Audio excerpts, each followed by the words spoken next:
Well, good morning, good afternoon, or good evening, wherever you are, folks. Welcome to M1 Racing. It's Mark here with you for another fantastic round of racing with the G-Force Racing Elite League. I am not on my own this week. Yes, Pete is with me, my ever stable supporter in the commentary box. He's going to be keeping an eye on the racing out on track for us when we go live very shortly. But I've got Toby with me as well, and Rio is going to be hopping into the commentary box also. It's super ridiculously early in the morning for Rio, so he wasn't going to get here quite for the earlier start that we have this week, but Rio will be with us. But we do have Toby here after a week's break as well. Toby, it's great to have you back. You looking forward to this one? Yeah, definitely. It's great to be back, and I think Rio's just come into the commentary. Rio is in the commentary box. We'll let them get set up with their headphones and their mics and all that kind of stuff, and then we'll talk you through what's coming up. But firstly, a little bit of a look back. You've got on your screen, folks, top right corner, replay of last time out. I've got the right one up. Yeah, Imola. So I was briefly taken aback. I'm thinking, have I got season 1 up there or season 3? That is the race from season 3 playing on your screen in the top right corner. That bodes well, doesn't it, folks, for the rest of today? I'll get my brain switched on. A cracking race, and you can see the results of that race on the left-hand side of your screen. So we had a new driver with us last week, Roadrunner, driving for Alfa Romeo, and they got up there in the front with Charlie Ark and Mac T for an incredible battle right at the front of this race for very many laps. Then there was a bit of a coming together between Charlie and Mac T, and both of those drivers span out, but Charlie did recover and took victory. Roadrunner in second on their first ever outing with G-Force Racing, and Emma Leckie, like they did in season 1, coming home to finish in third place. Mac T eventually finishing in fourth. SS7, their teammate, finishing in 5th. Mr. Hannes had a pretty decent result there in 6th. Then Goat Ghosty in 7th. The two Ferraris, 8th and 9th there, M. Obo and M. Dorling. And F1 Lewis picked up the final point from last week, but with a whole bunch of penalties for them. DNFs were DS, NRG, Panzerotto, Tessavess and Timmy 2009. You can see our drivers just congregating in the lobby at the moment, bottom right corner of your screen, folks, so we've got our eye on that. We are starting a little bit earlier because we have double race for you today. We have a sprint and a feature race coming to us from Spa, and that is going to be round 3 of G-Force Racing. Hi Charlie, thanks for saying hi in the chat, and Obo, great to have you with us. Go well today, boys. Enjoy today. Charlie, see if you can get 2 wins in a row. I think you're going to have some competition here, though, from the other drivers out on track. Looking forward to this one. Spa being my favourite of all the tracks on the F1 calendar, so I am a bit biased. Hi Roadrunner, thanks for joining us here on Twitch as well. Have a great race today. See if you can keep up that good form. Maybe you can pip Charlie to the win this time around. Toby, I don't know if you got a chance to watch the replay from last week. Did you manage to see the race from Imma? Caught it on the tail end, and it was quite an interesting race. Quite happy to see a Williams up on the podium where they should be. Indeed, your old team up there in third spot. So Emma Leckie doing your team proud for sure. Rio, are you there with us? Can I hear you? I'm here. Oh, good man. Are you actually awake at this point? I am, yeah. Okay. I've only just stepped out of bed, so yeah. Well, I'm fine. Hopefully the racing here is going to keep you wide awake. If last week is anything to go by, it'll be an absolute belter. Rio, did you manage to catch any of the race from last week in Imola? Not a lot because I'm busy with school and stuff. I could watch some of it now. And you are a little bit quiet for me, Rio, so if you wanted to boost up your gain at your end, that would be great. Otherwise, I'll try and add a little bit more at my end too, but we do want to make sure our folks can can hear you. We've got David T in the chat. Our Stats Guru is with us. That is going to help us out an enormous amount. So David will be watching, hopefully in the quiet times at work, I suspect. And Obo predicts rain. And I think in Spa, there's every chance of it. We had a dry race for most of Imola, but it did start raining at the end just to make things a little bit more interesting. And let me show you the driver standings as they currently are after 2 rounds. So Charlie Ark leads the way. 15 points in Spain, 25 in Italy. Good start to the season from Charlie. Mac T currently holding second place with 30 points. M1 Righty, after fastest lap and victory in Spain, missed last week in Italy. So I don't know if we're getting M1 back this week, but that did certainly open the door for our other drivers to take advantage, and Charlie most definitely did.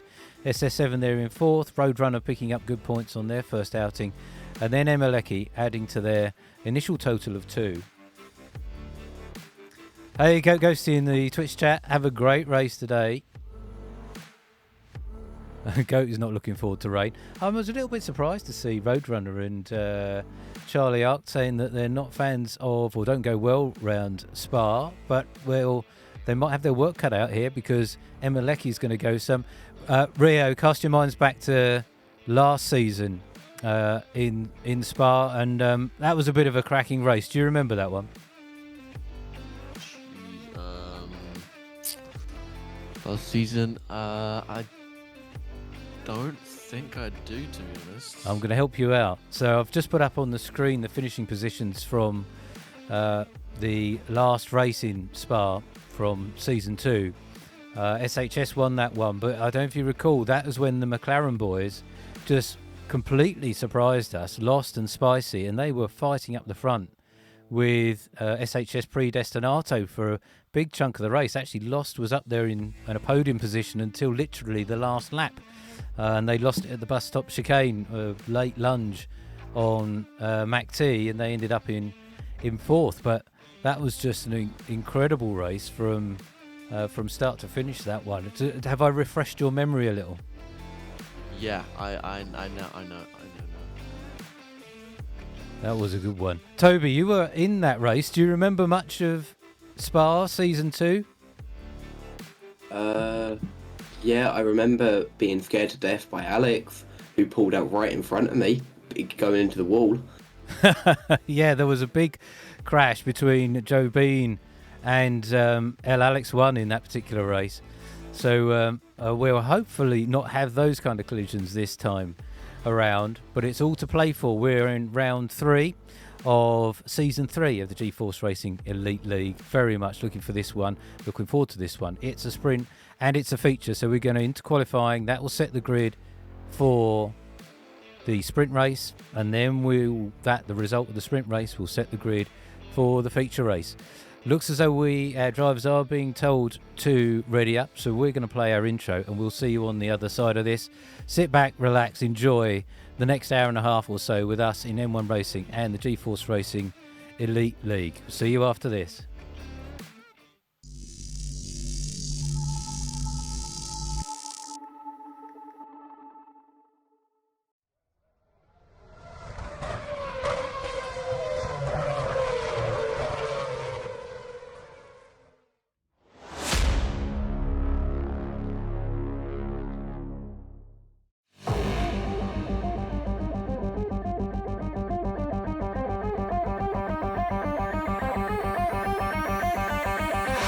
Now we've got 3 cars wide.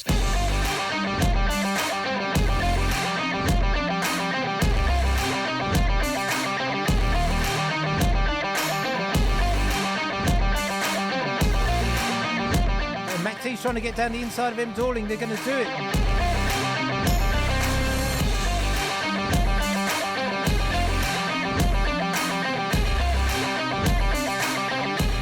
Great switch back from him, one there.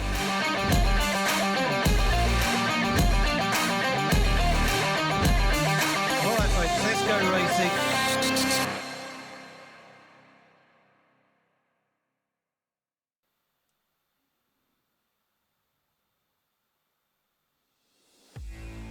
Well, we thought we were readying up, but we're not quite just yet. So we are just in the lobby here waiting for our drivers to get the go-ahead. So we're a bit ahead of ourselves. The big news, whilst we went to that brief break, is that M1 Righty is out on track. And Rio, with M1 back this week, I don't think anyone's going to get an easy ride. Is your money on M1 to win this week? I think my money might be on M1 to win. Yeah, he's quick. I don't think he's going to give anyone a chance. So they're definitely the driver to be. Toby, from your perspective, very early predictions. Actually, I've just got to put the feed on from Imola, and that was a big crash there from Decives. Lost it at the top, coming out of Aqua Minerale. So that was a huge hit from Decives. That brought out the safety car from last week. Sorry, Toby, I was asking you a question. My gaze was distracted by Decives putting a Williams in a wall. Who's your money on for victory here, Toby? It could be M1, it could be Hannes if he played it right, it could be Charlie, it could be Emila K, it could be Road Runner or Ghosty. It could be anyone. Well, that's you sitting on the fence for sure, Toby. Yeah, it really could be anyone. And do you know what? I don't blame you for saying that. This is Emeleki's home track, and they always do well here. They are going to find their way onto the front step if they possibly can. M1 is with us in the chat. Welcome, M1. Really good to have you back. Charlie Arks looking to take your crown, M1. So you're going to have to be looking over your shoulder or certainly putting on some pace to keep Charlie behind you. And we saw good performance from Roadrunner and Mac T last time out. Remember, finishing in second. Mac T having a really good season so far. I think Ghosty will want to have some kind of say up front, and don't count out SS7. David T would love to be out there. I'm just looking at the results from last time. They finished 7th, but maybe Spa as a track David T isn't particularly keen on remembering. When we cast our minds back to season 1, and David T sadly caught SS7 out of Lake Hume, and that ended SS7's sprint race. The only time SS7 has ever not finished a race or even in the points paying positions. But David T went on to get some good results that week and also did well last time out there, finishing in 7th. And it looks like our drivers are now out on track. So we are going to head away from here out onto qualifying. And this will be over very, very quickly, folks. We have just got the one qualifying session.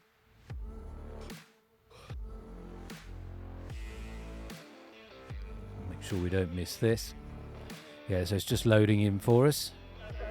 There we are. So we're at this wonderful track in Spa in Belgium. A track distance of 7 kilometres. There's 19 corners for our drivers to navigate round. This is a really long track, the longest one on the F1 calendar. There are 2 DRS zones here, one very short down the main start-finish straight where we're looking from the camera angle right now, but the main one is down the Kemmel Straight. Our drivers will be looking to get a really good exit coming up through Eau Rouge and Radion, get on the back of a car in front, and they will fly past upwards of 200 miles an hour or more into Lecumbe at the bottom of the Kemmel Straight. And pit stop strategy here is going to be so key. Rio, do you remember from last time, the laps here are so long. If you misjudge your pit strategy just by a lap, you can be really out of sequence pretty early on. And our drivers have got to nail those pit stops, not so much in the sprint race, but definitely in the feature. Yeah, I think it happened to me once. I was in just an open lobby. I was doing quite well. My tires were on, I think, 40%, 50% on all sides, and yeah, I missed the pit entry because I completely forgot that I had to go in that lap, and it took me down to about nearly 50%. So it was really hard to get around when it did. So yeah, it is really, really tough to do that, and it's frustrating as well. Absolutely, for sure. And I think our drivers really need to get this right. Let's get out on track. I'm down straight away to Goat Ghosty. Driving for Alpine. Welcome to the league, Goat, having joined us for season 3 here. And they've really announced themselves with some strong performances in the league right from the first time they arrived. They'll be coming around this 7 kilometre long track here in Spa, heading down towards Pouon here, just taking it easy in these early stages. We are going to keep an eye on the weather, folks, not so much for qualifying, or it's 27% chance of rain during qualifying. I think that's unlikely. We only get the 18 minutes or so here for qualifying, so it should stay dry. But we are in the middle of the Ardennes forest here in Belgium, and it almost has its own climate here in Spa, so we'll be looking out for rain. Last season, actually, it was one of the few dry races from season 2. And let's get down to we'll stay with Goat. So Charlie is out on their first to get a hot lap in. We'll stay with Goat as we've been following them around here. And they'll just be warming up those tyres. We're getting to see the beautiful Belgium countryside before it starts getting blasted by these Formula 1 cars coming up to the bus stop chicane. So Goat Ghosty will be setting up for a hot lap of the track here in Spa, coming up towards La Source, braking around about 100 metres, drifting the car through there. Nicely done from Goat Ghosty. Lots of cars coming out onto track now. It's going to get busy out there, but plenty of track to use at this point in time. Down through Eau Rouge, full on the power, keeping the car as straight as we can, up through Radion, now on to this Kemmel Straight. DRS open, car accelerating all the time. Hitting those brakes about 75 metres out, not taking too much curb from Goat here. Through Malmedy, down the hill into Rivage. The track drifting away. You want to stay as close as you can to the inside, then use all the track on the way out. Through No Name Corner. And we head down towards Pouon, this double left-hander. Drifting out wide but staying within track limits. Down towards turns 12 and 13 here. Goat trying to set their first lap of qualifying. Down to Stavolo. Charlie setting the time to beat. 141.437 for the Red Bull driver. Goat coming through Blanchimont now. And we're heading down towards the infamous bus stop chicane. We're lost. Sadly lost it right at the very end of the feature race last time out. Nicely done from Goat as they navigate those final 2 corners of the track here in Spa. Come over the line, set at 141.747. Very, very close to Charlie, but they're provisional second at this point in time. Mr. Hannes is on a lap here for Red Bull, and Rio, we haven't really had much chance to talk about this, but the Red Bull team have a pretty strong team this year with both Charlie and Hannes. And I think that was their teammate, Charlie Art, accidentally getting in the way of Mr. Hannes. Rio, do you think they just didn't see them coming? I did not catch that one because I was still on Go Ghosty. But oh man, I'm glad we caught it on the stream. From your question before, I think that they're going to perform really well. They are going to have a pretty good battle with M1 because they're both 2 really, really quick drivers, and especially Charlie Ark as well. He was really quick when he announced himself to the league, and so far as current races, they're both just really quick. I think it's going to go really well for them. It should do. I think they lacked a little bit of communication there. I was quite pleased we were on board. I think Mr. Hannes thought Charlie was going to get a tow from their teammate, but then they got very, very close, so thought they had to overtake, and then Charlie dipped out, and then they ran into the back of each other. So didn't quite work out for the Red Bull team there. Hopefully Mr. Hannes didn't pick up any major damage, and they might be able to go again. Certainly have time to get into the pits, change the front wing if necessary. We're going to get with Decibes. Wall on the exit of Pouon. Say that again, Toby. Sorry, I missed that. Emileke were within the wall on the exit of Pouon. Oh, ouch. Okay, so Emileke is that on their outlap, or are they on the way back in? Outlap. Oh, crikey, that wasn't the best for Emeleki. They'll have time though. So we're with Decivest. They're trying to set their first time of qualifying here. Decivest surprised us in the Ironman, qualifying third on Sunday, setting a time of 1:42.137 for Decivest. Let's get down to... Oh, Roadrunner has just come over the line there. So that's the new Alfa Romeo driver. Roadrunner 21753 of 141.746. Charlie Ark still holds the fastest lap so far. Mac T is second now, provisional for Mercedes, and their teammate SS7 with a 141.730. Very tight at the top here, Rio, between SS7, Roadrunner and Goat Ghosty. There isn't really much to separate any of these drivers at the moment. Yeah, no, I think they've all developed, like their pace has gotten really, really well. So, and I know I say this a lot, but they are really quick drivers, and I think even in qualifying, they can get really close to each other.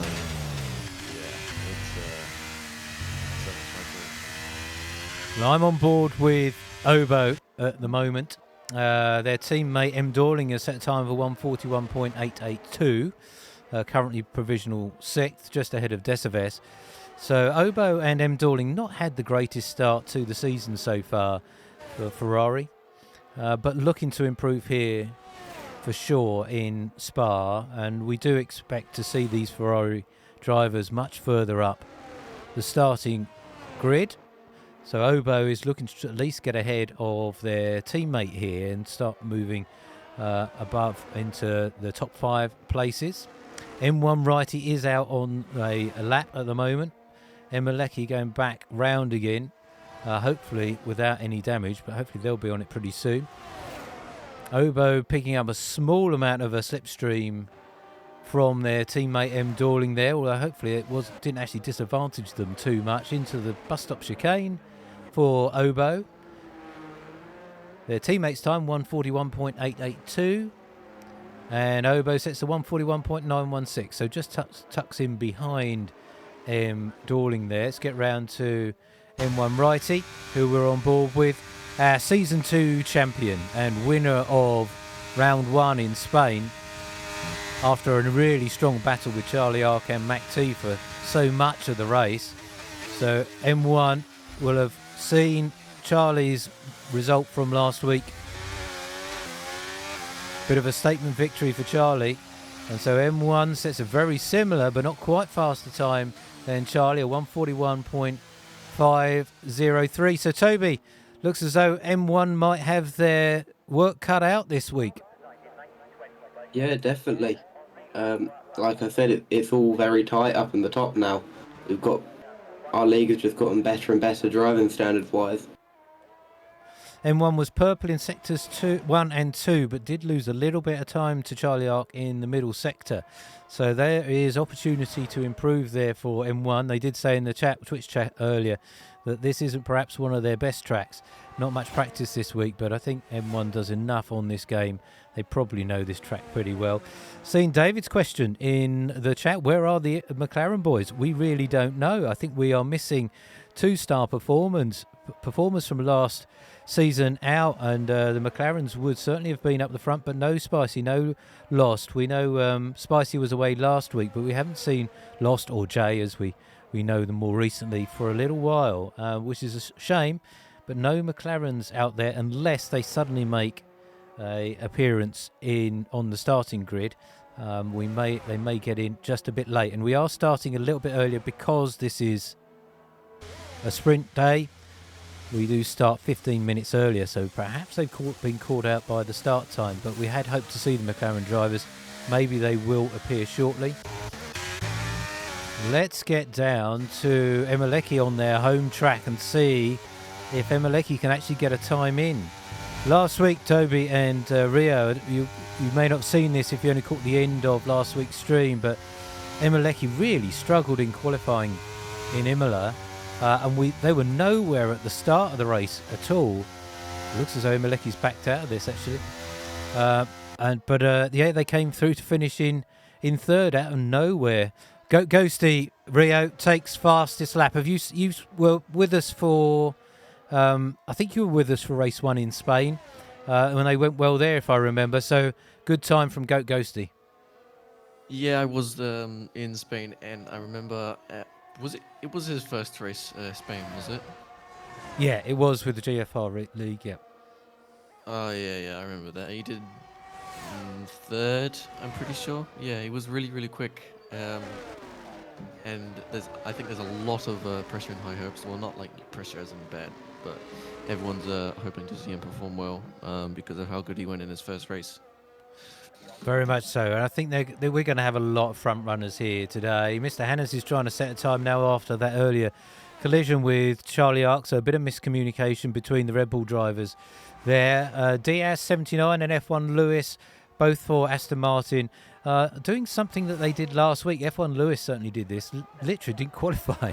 So whether or not they are saving this to the very end and going for a last to first dash in the sprint, but DS 79 is coming out. Mr. Hannes does set a time. Good time from Mr. Hannes, 141.785, so very little to choose between our drivers. Pete was telling me M1's lap, sorry, Ghosty's lap, had no purple sectors at all.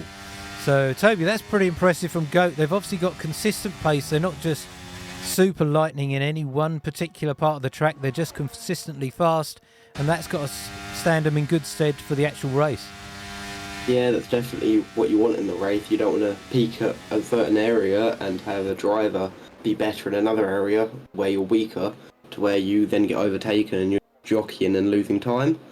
But also more on Emeleki, it could be that he set his car up for a wet race. Well, that's what we don't know about at this point, folks. And what I can see on my timing screen is the forecast is starting to increase the percentage chance of rain. We're at 31%. Now, if this carries through into the race itself, some of our drivers could well have some wet setups on in preparation for that. And that is going to influence those qualifying times. David T saying in the chat that M1 is definitely better in race trim. And I do agree with that. And what we know... Rio, I think you may have even said this to M1 yourself in the drivers' chat after Spain, that M1 really knows how to play strategy. I think I'm not sure. I might have. I think you did. Yeah. I'll give you some credit there. You definitely. That's one thing we noticed with M1 though. They're very rarely flustered, and they're able to be very consistent with their speed and get their strategy about right. They've done it so many times during season 2 when they were up against that really tough battle with SHS Predestinato. Roadrunner has set a good time here, moving into second now, 141.376. So good time from Roadrunner. Let's get down to DS79, who has yet to set a time. So DS79 joined us for the first time in Imola, driving for Aston Martin. They brought their friend and teammate F1 Lewis with them to the G-Force Racing Elite League, so we welcome them to the league. I don't think DS actually managed to finish last week, so they'll be hoping for at least a finish, if not some points to go with it. Their teammate F1 Lewis did finish, picking up 1 point for the Aston Martin team.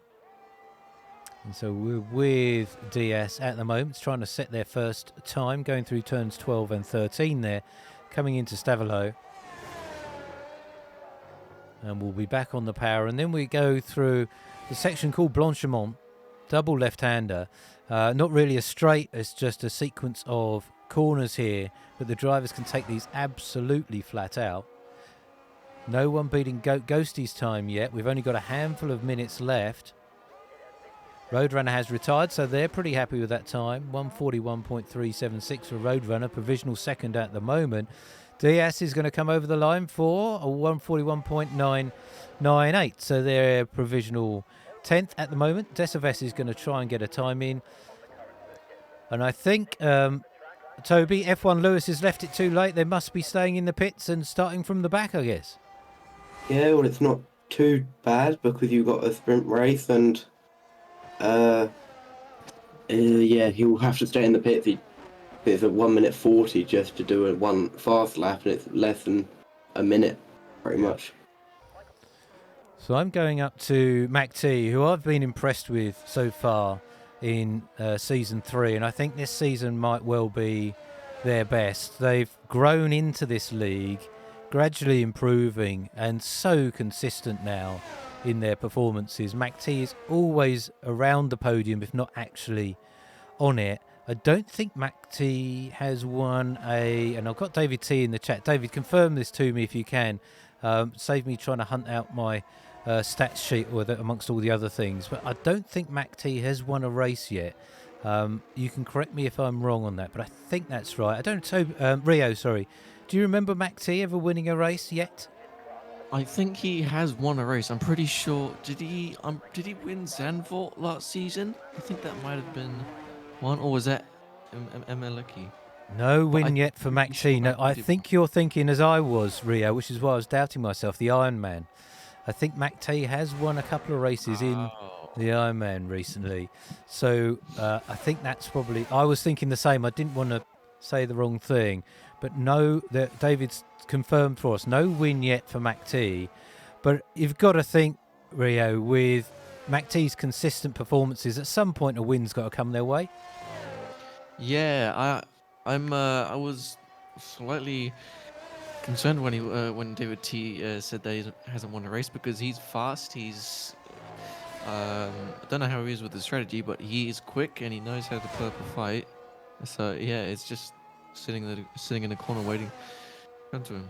Well, they're on their last qualifying lap now, so as our drivers come over the line, that is the end of qualifying for them. Mac T is obviously trying to improve on the wear 141.528, and it's only a marginal improvement than Mac T. Ghosty, wow, 141.191. That really cements their place at the top of the starting positions at the moment. Mac T will have to go some here to beat that time. So cracking time from Ghosty. SS7 141.205. SS7's found some pace from somewhere. Mac T's teammate, great qualifying time from them. So Mac T, can they steal a position here?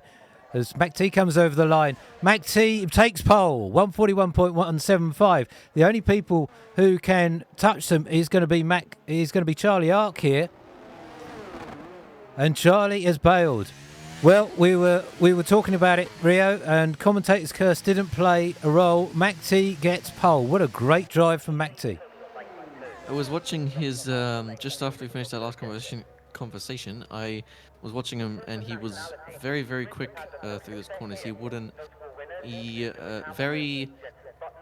lift off the throttle throughout the corners. He just wanted to get out and finish the lap, and that's a pretty big gap compared to Ghosty. And he was over 100 seconds quicker in each sector apart from sector 1. Just a brilliant drive for Mac T. I'm really impressed with that. I think I might need to go and steal Mac T's setup for Spa. That's great. So here's our qualifying times and grid order for the sprint race. Mac T on pole position. Remember, the result of the sprint is going to decide the result of the starting positions for the feature race.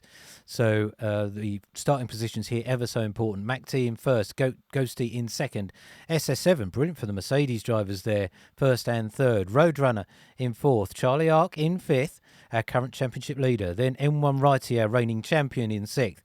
Obo in seventh, good drive from Obo at this point. Mr. Hannes in eighth, M. Dorling in ninth. Tessa Vess in 10th, then Diaz and Emeleki, and Emeleki and F1 Lewis not setting a qualifying time. So you can see how close it is here, guys. Toby, going to come to you first, the impossible question. Who's going to win the sprint? As Toby bailed on me.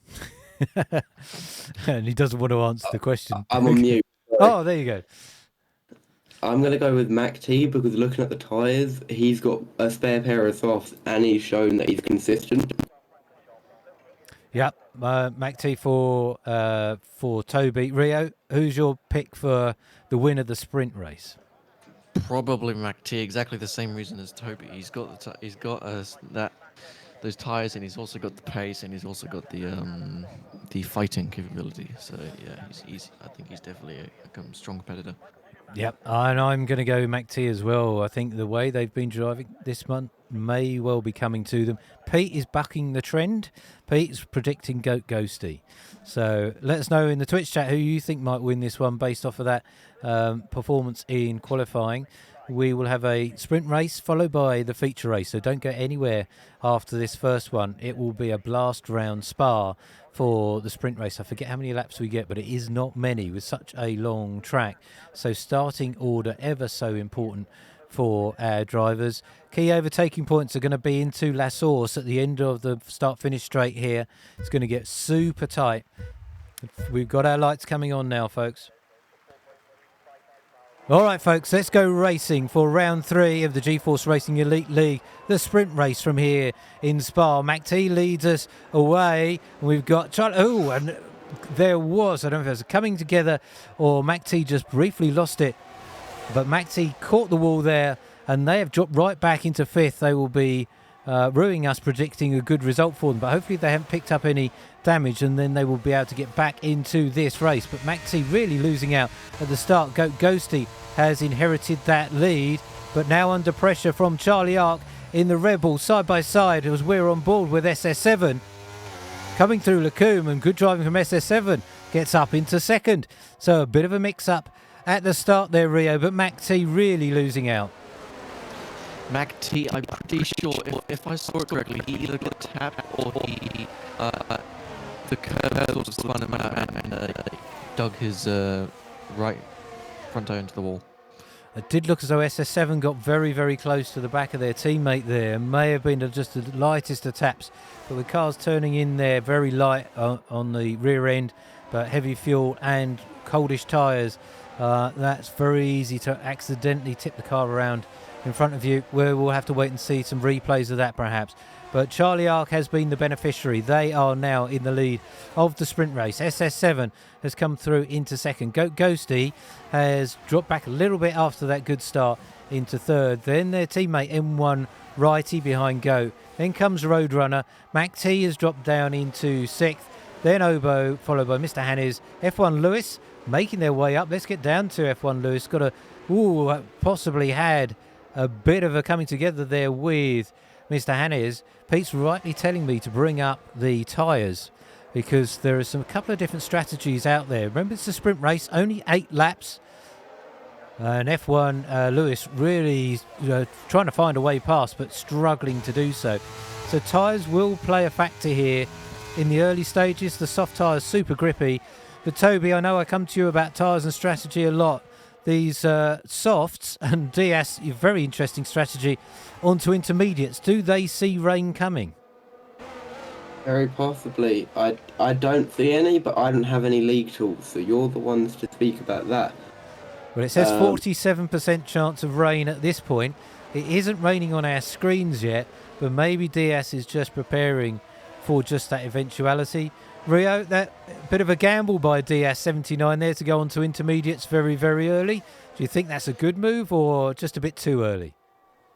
As of right now, probably a bit too early because at the start of the race he did, I'm pretty sure he might have got tapped by someone and went straight into the wall and he did lose his front wing. I remember seeing just in the back there and then going over to him and seeing that his front wing was gone. So, yeah, I think he either didn't have a choice or he just wanted to go straight to the intermediates. Good spot. M1's about fight Roadrunner in the bus stop. Yeah, we're with Roadrunner right now, and M1 makes a big lunge down into the bus stop. Does not hold on to that at all, and they're under pressure now from MacT. Fastest lap from SS7, 143.975. Charlie is not getting away from them, but MacT is through on M1 Righty, and Rio M1 seems to be dropping back a little bit here. When was the last time M1 had a Grand Prix? They were here with us in Spain, so they missed Imola last week, but this is so they've missed one out of 3, but they are obviously here with us this week. Oh yeah, I think it might be You can correct me if I'm wrong, but I think it might be that he hasn't had a chance to play the game yet, or he's just isn't really his track. Well, he was very honest with us, if that's true, in the Twitch chat. DS79 has retired from the session, so our first DNF. So DS really struggling there. That has brought out a yellow flag in sectors 1 and 3. The fact that the car has DNF'd will hopefully mean that will then clear. MACT is doing their best to recover from that early issue at La Source. There's rain. And there is rain. Absolutely right, Toby. Thank you for that. So we have rain coming down in Spa. And Toby, what you spotted it? Do our drivers come in straight away, or are they going to try and stick it out for a little while? Remember, it's a very long lap here. It's very light. It could change in a bit of a second, but it's very light. Medium tyres, strong hard, I won't hit it, and they will hard. If it was off, Garrett definitely stay out. Well, we're halfway through this race. I told you it would fly by, folks. It is lap 4 of 8. Charlie Ark leads the way. Let's get up to the front because SS7 is with them. Ghosty is on the back of SS7. DRS now enabled. All right, on board with SS7. We'll see how powerful this DRS is through the as we come up through Radion onto the Kemmel Straight. And SS7 trying to close down onto the back of Charlie Ark, not really closing up massively. He's just taken Roadrunner. MACT is past, thank you Toby. So MACT up into 4th, although Roadrunner comes back through on them. So let's drop down. Great battle here between Roadrunner and MACT. And MACT's really lost out once again. M1 coming through, so it's ever so tight into Lacombe with those cars braking from over 200 miles an hour into that corner. MACT losing out once again. Rio, they'll probably wish we hadn't spoken about them. It's not working out for MACT at the moment. I think commentating is a little bit late. I think they said that, and I don't know why it's not working. Apart from that, I'm sure. It's not happening for them at the moment, but there is another race to go and still points to be gathered here. Points for the first 8 positions here. So MACT still in the points here, and you obviously won't get as much. Oh, let us get up to M1 and Roadrunner. Fantastic battle between these two once again. M1 does not misjudge their braking into the bus stop this time. So M1 moves up back into 4th place here and will be looking to close down their teammate Ghosty in front. It's getting to the sharp end of this sprint race, folks. So we're back to the front. I'm with Charlie Ark, SS7, and Ghosty looking to take maximum points from the sprint race here today. Round 3 of GeForce Racing Elite League. Charlie, our current championship leader. Our Williams drivers, Toby, not really struggling, actually. Sorry, I'm going to stay with SS7 just for a moment. SS7 looking to make a move into Lacombe, through into the lead of this race. Great overtake by SS7, but Charlie pushing them back now, not giving this position up. SS7 has held on to it, though. Rio, I don't know if you saw that, but it looks a pretty fantastic move by SS7 into down the Kemmel Straight and into the lead of this race. I unfortunately didn't see that because I'm currently sitting Roadrunner because I want to see what's happening so I don't blame you.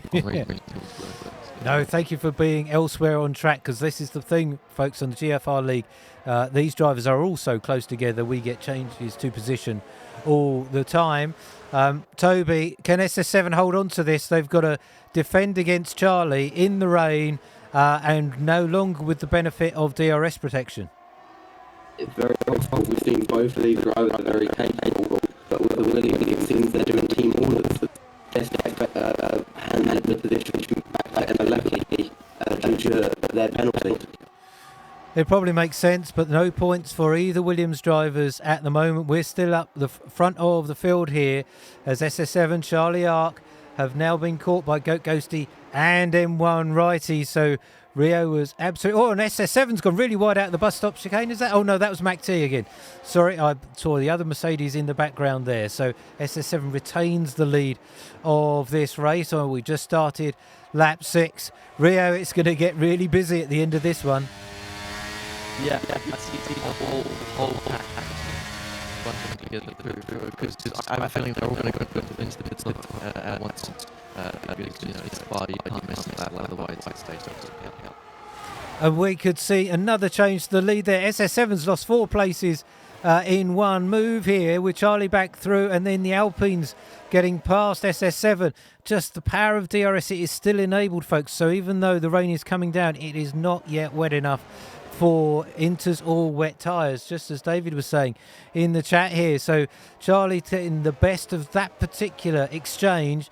The Alpines have gone with them.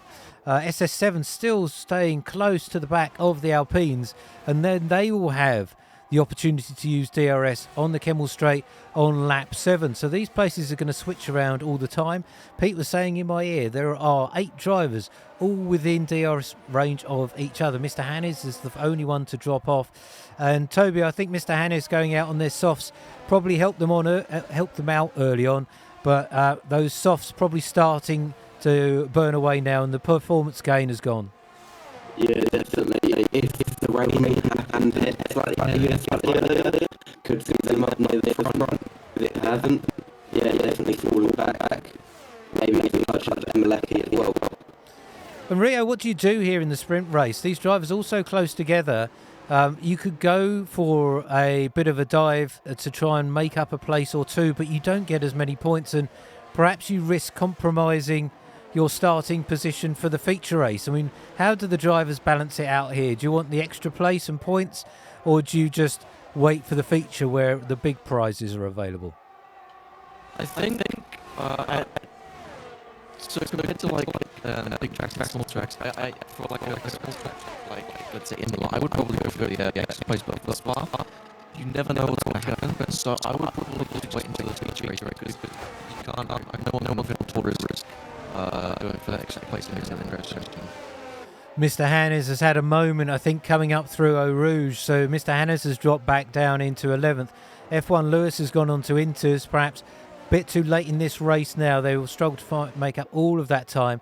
It is a long lap, and if it gets very, very wet in these last few corners, and it is definitely raining much more heavily than it was a few moments ago. Charlie has pulled out over a second from Goat Ghosty. So Goat is in second, their teammate M1 behind them. We are with M1 on the live stream, folks, at the moment. SS7 staying with M1 Righty, but M1 will be looking to make up points that they weren't able to gain by missing the race last week. You could see M1 struggling for grip there as they came through Stavilo. So it is now pretty much Charlie out on their own, more than 1.5 seconds. Barring a mistake, they will be starting lap 8 outside the DRS range. And I do think, Toby, do you see if DRS is still enabled, or is it been disabled? I can check in a minute. I think Pete's telling me it is still enabled. So SS7 taking advantage of a poor entry from M1 Righty to the bus stop chicane there is back on their tail. We will have DRS available to us for one more lap unless race control disable it at the last minute. We're coming out of La Source for one last time of the sprint race here. Accelerating down the hill, these cars picking up massive extra speed. We blast through Eau Rouge. The cars will be really light now coming through here. We see that from SS7's car. And M1 Righty trying to get through on their teammate Goat Ghosty. Will SS7 get through? No space for SS7. There's a battle between Mac T and Roadrunner. Slight wheel-to-wheel contact between the two. Mac T was through on Roadrunner. So Roadrunner has to take to the grass. Mac T moves up into 5th and will have to defend now from Roadrunner, who's starting to struggle. Roadrunner also picking up a time penalty there, so that will hurt them with so many cars close together. Charlie is out in front, 3 seconds for Mr. Hannes as well. So turning out to be not the best day so far for the Red Bull driver, but their teammate Charlie Ark is right at the sharp end here. We have just got a handful of corners left to go, so I'm staying with this battle for 2nd, 3rd and 4th. SS7 currently in 4th will be desperate to end up on the podium from the sprint race and have a great start position for the feature. But the Alpines working together here to hold off the Mercedes. As this track is looking incredibly wet, we're going to get up to Charlie, who's coming through the final corners of Blanchimont down to the bus stop chicane. And as long as they can keep this Red Bull on track, they are going to come over to be winner of the first sprint race of the season. So congratulations to Charlie Ark. Wins the sprint race here in Spa. M1 Righty comes home in 2nd. Goat Ghosty in 3rd. Then SS7, followed by their teammate Mac T. Then comes Obo, coming ahead of their teammate M Dorling. I think that may be a first. David T, correct me if I'm wrong on that. First time M Dorling finished in front. Obo finished in front of M Dorling without M Dorling having any technical issues. So good drive from the 2 Ferrari drivers. They're taking the 6th and 7th on the finishing order. I didn't see who came 8th. We will see that in just a moment when the results come up on screen. Rio, very good drive by Charlie, but they did not have it their own way with a lot of pressure from SS7, M1 and Goat Ghosty. Good drive though. My apologies. Were you saying M1? Charlie Ark. Charlie Ark, he drove very well out of the rest tyres, and I thought I thought that they were all going to pit at one stage, but I think they might have all agreed if it rains to just not pit because there's only eight laps. Well, there's a great head-to-head stat, Rio and Toby, from David T in the chat. So Obo has kept their 100% sprint race head-to-head intact against their teammate M Dorling. So Obo does love the sprint races. But Charlie Ark comes home to win that one with the 2 Alpines, 2nd and 3rd on the podium from the sprint. So that puts Charlie in a strong position for the start of this race. But we saw weather play a part in and look at the weather now, folks. Heavy rain. Toby, are these drivers going to be on wet tyres for the start or inters? It depends on the pooling on the track. I think in the pit lane at the start from a loading screen, I reckon a knife edge. It could be either way. Rio, what would your view be at this point? Toby's right about the puddles of water on the track. Do you think it's safe for the wets at this point, or risk it on the intermediates? I would go for wet. Too much standing water, and Spa at a wet track is basically the worst thing you could imagine. So yeah, I would just go on to wet and just see how long that would last. Well, it's definitely wet enough for inters or wets at this point. No slick tyres are going to be out there. All right, folks, we are going to go for the feature race. 5 lights are on. All right, folks, let's go racing for the feature race of round 3 of the G-Force Racing Elite League from here in Spa. Great start from Charlie Ark, leads them into the first corner.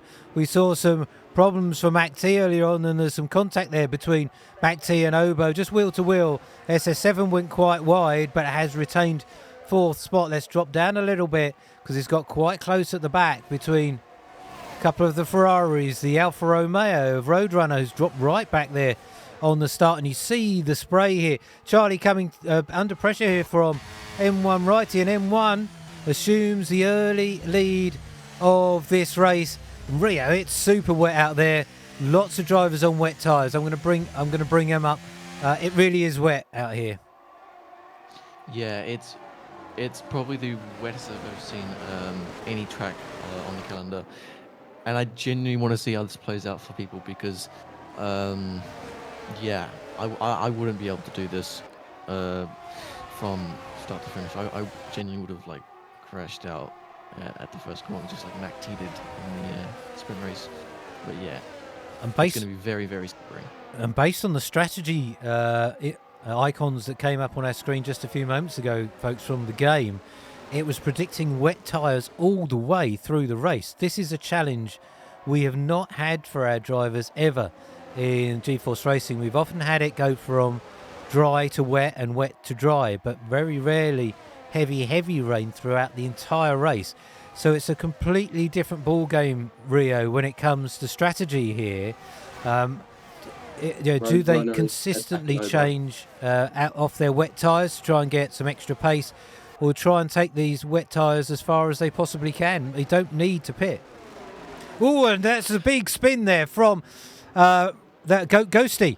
Ghosty has started, and that's a number of cars spinning there. Absolute chaos at the back.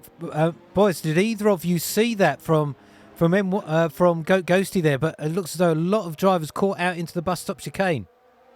I just saw his front wing out the corner of my eye. So I think what these drivers do is they misjudge how much throttle you need to get out of the that first section of the bus stop chicane, and they end up spinning, which is exactly what Charlie Up did. Was it Charlie? No, sorry, it was Ghosty. Yeah, Charlie is just moving up into the lead, but we've also got Obo under pressure from F1 Lewis. F1 Lewis going through to take 6th place here, but that's given Obo a slightly better line.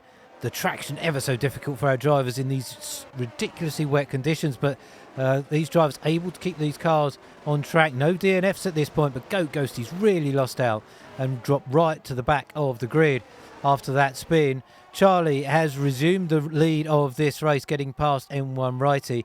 Then we got a 2-second gap back to Mac T. But Rio, this looks like a pretty decent recovery for Mac T after a sprint race they probably wish to forget, up into 3rd. Yeah, Mac T is actually going really, really well, and if I could see here, he's going quite quicker than all the other drivers according to the live timing. But yeah, I think this might be a bit of a redemption arc for Mac T. Well, this is going to be a real mix-up here. We've got drivers picking up penalties also in these early stages, and with the cars being so much more slippery on this very, very wet track, it's going to be so easy to go beyond track limits. But Mac T holding station here in 3rd, with Roadrunner just behind them, but Roadrunner with a penalty. Charlie Ark setting the fastest time, but you compare that back to qualifying, a 2-minute lap here round Spa in the wet. But we continue to go. So Charlie is dragging M1 Righty with them. No DRS here, so our faster drivers will certainly benefit here because they will be under less pressure going down the Kemmel Straight than they otherwise would be in the dry. And Toby, I guess we've got to keep an eye out for a dry line appearing here on the game, which might start to signal drivers coming in and trying it on intermediates. But at the moment, this rain is just too hard. You don't see intermediates coming anytime soon, do you? Yeah, no. And with that dry line, that could cause some tyres to overheat and causing drivers to take interesting lines on the straights. This is going to get super interesting as we get further into this race. Mac T is starting to close what was a 2.5-second gap up to M1 Righty. So they are going there well in 3rd at the moment. Roadrunner a half second back from Mac T. Bit of a battle here, and perhaps a little bit of bad blood from Imola last week. There was very close racing between Charlie, Mac T and Roadrunner, and led to a bit of the incident between Charlie and Mac T, with Roadrunner picking up a 5-second penalty as a result of that particular incident. And it has got very tight between these two, so no love lost at this particular point in time. Their teammate here, SS7, is 1.5 seconds back from Roadrunner. Then comes F1 Lewis, and Obo is F1 Lewis as we blast through Blanchimont in the rain. As we head down towards the bus stop chicane, F1 Lewis and Obo both with time penalties here, which we most certainly will be for track limits. There was Desaves going very deep into the bus stop chicane with Obo, and that's allowed M. Doring to come through. So really taking advantage of the misjudged braking from Desaves. Rio, you may not have seen Desaves going deep into the bus stop, but you've played this game in the wet, and it's ever so difficult to stop these cars when it's so wet on track. Yeah, and especially with a place not a place, sorry, a corner like the bus stop chicane, it's extremely easy to misjudge your braking point if you don't have the track racing line on, and also with the throttle inputs as well. You got to make sure that as little as possible. But yeah, it's extremely difficult to navigate cars in wet conditions like this and on a track like this. And our drivers will play on a variety of different control surfaces. So some of our drivers using controllers, others using steering wheels. MacT, I think, based on a picture we saw in our Discord chat the other day, uses some kind of Nintendo controller. Believe that if you will, but they go incredibly well with it. But sometimes it's about the pressure through your foot, and for others it will be the control of those fingers. So MacT has been passed again by Roadrunner, but with Roadrunner holding a 3-second penalty, MacT doesn't have to push too hard so early on in this race. They are 2.5 seconds back, this pairing, from M1 Righty and Charlie Ark, but Charlie gradually easing out a little bit of more of a gap now to M1. And Toby, I don't know if you've been keeping an eye on strategies, but do you think some of our drivers may pit, and if so, when do you think they might come in? The rain does seem to be lighting up, but also there's lots of pooling on the curbs. So intermediates, if you touch the curbs, may ping you into a wall. So I would say once the curbs start to dry up and the track starts to dry up. So I'm going to go down to Obo here and M. Dorling, and a new set of wet tyres. It could be worth a second or two a lap to some of these drivers, because it's such a long lap. It's a long way to make that time up. But if you get it wrong and everyone pits and you don't, you could potentially be left as a bit of a sitting duck. So I think many of our drivers, as the Ferrari of Obo gets it all wrong going through Eau Rouge, and that's helping M. Dorling, their teammate, get ahead of them. So M. Dorling assuming 7th place now, and Obo possibly picking up a track limits warning in the process of doing that. And it must be like driving on glass at the moment for some of our drivers. Here we go back to Desaves, recovering from earlier in the race. They are in 9th place at the moment. They'll get a point or 2 points there if they finish in 9th. There's Mr. Hannes, but under some pressure now from Emeleki. And Emeleki's right on the gearbox of Mr. Hannes. So Mr. Hannes under pressure from the home boy of Emeleki here, trying to find a way past the Red Bull. And Rio, I don't know if you're down with Mr. Hannes, but Mr. Hannes seems to be really struggling to keep their Red Bull on track. I was actually I was up with M1, but yeah, I've just got onto him now, and he's sliding a lot, which understandable because extremely wet. But yeah, I think everyone has had a bit of an issue with that. Not as much as him though. And it will also depend what tyre pressures our drivers have set. We've got a yellow flag in Sector 3, and that yellow flag is sticking at the moment. Let me bring up the track map, folks. My apologies. I would normally have that up for the start. That was F1 Lewis with a moment. That's dropped them back in, and F1 Lewis is tumbling down the order here. Mr. Hannes now moving up into 9th as a result of that. And F1 Lewis is all over the place here. They are really struggling to keep it on track. Yellow flag is back out again. Doesn't look to be damage to the Aston Martin. And F1 Lewis continues, but the Aston Martin's clearly struggling round here.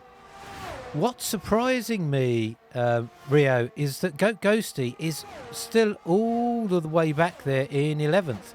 They really haven't been able to make any headway here at all. Yeah, apologies. DS and F1 Lewis have just crashed on the straight. But yeah. Sorry, I completely forgot your question because I was. That's all right. We're with F1 Lewis now, and they just cannot keep the car straight on track. And we have a safety car. So let's watch for our drivers. Will some of them come in for new wet tyres? Rio, what would you do? Would you come in for new wets now? It might be worth a shot. Might be worth a shot, yeah. I think I'll definitely do that. Safety car. You're not going to lose much time because it's wet anyway, so I would just go straight in. Oh, and a drive-through penalty for Mac T, speeding under the safety car. Ouch, that is going to hurt them, but they won't be able to serve that and change tyres as well. So this could put Mac T in all sorts of bother. Roadrunner has a penalty. Let's bring up those penalties to see what people have. So 3 seconds for Roadrunner, drive-through for Mac T. Obo has 5. That will probably be for a pit lane infringement, I imagine, but 5 seconds unusual. And F1 Lewis has got 6 seconds, which will be 2 lots of track limit penalties. So they will need to be factored in. Some drivers will take the opportunity to come into the pits, I expect here. Toby, what would you do? Do you think pit for new tyres? Yeah, I don't entirely know because I don't have much experience in the wet other than crashing in walls, but I would pit because in theory they should give you more grip on a very icy surface. So I would pit. And David T is saying in the chat that if anyone's going to get the tyre switch right, it's going to be Emelecki, and I would agree with David on that one. Charlie has stayed out, but the others are in. So M1's in, Roadrunner is in, Mac T is in. Let's see if M. Dorling decides to do it. M. Dorling is in, very close to the pit wall on the way in. Obo is in. Risk here, Toby, a bit of stacking for our drivers, both the Mercedes and the Ferraris. We'll see it here on board with Obo. So it's always a risk. You're going to have to lose some time.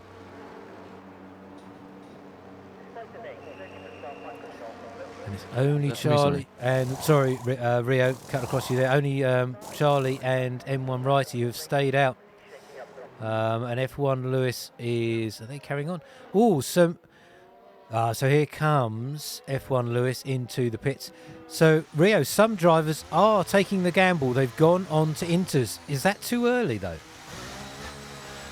I think Inters might be too early. Yeah, I'll have to watch the timing, but I'm pretty sure it's still very wet for Inters. Not a lot of standing water and aquaplaning as before, but I think it still might be a bit too early. Well, I'm looking on our timing screens, and the forecast has changed. It is the amount, the percentage of rain is down to 87%, but also the rain image is just a single raindrop. So it could well be starting to dry up in the not too distant future. It really depends how quickly this track dries out. With such a long lap for cars to navigate, the track can remain wet for an awful lot longer than the much shorter tracks that we often race on. So it is a risk for our Inters, but Mac T has done it, and I think Mac T's obviously got to come through one more time. SS7, their teammate, has stayed out on wets. M. Dorling on to Inters. Desavess is the last remaining full wet runner out there. Everyone else on to Inters. But Toby, our lead runners are staying on the full wet tyres. It's a brave move. I suppose the team that gets this right is probably going to win the race.